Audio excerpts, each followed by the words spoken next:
Okay, so this is going to be for a nice stretch through your quad as well as something that also activates your trunk. This is one that a lot of patients seem to like. Any chair that has room underneath it will work well, and I may even show you a position where if you don't have room under a chair, that will work also. So for this one, I'm going to sit towards the edge of the chair, and I'm going to take one foot and tuck it underneath the chair as far as I can.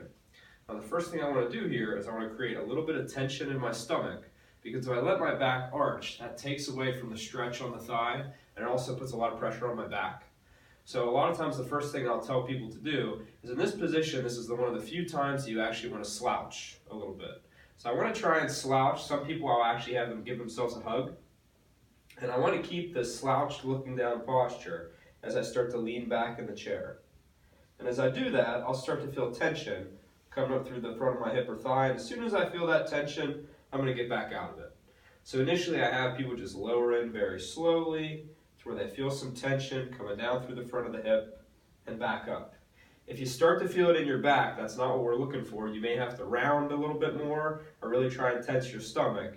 If you're getting more pressure back here and not in the thigh, then stop doing this. I would have people normally do somewhere in the 10 to 15, just going in and out of it. This is one I don't typically have people hold. So 10 to 15 is usually enough to slowly lower in and out of the stretch.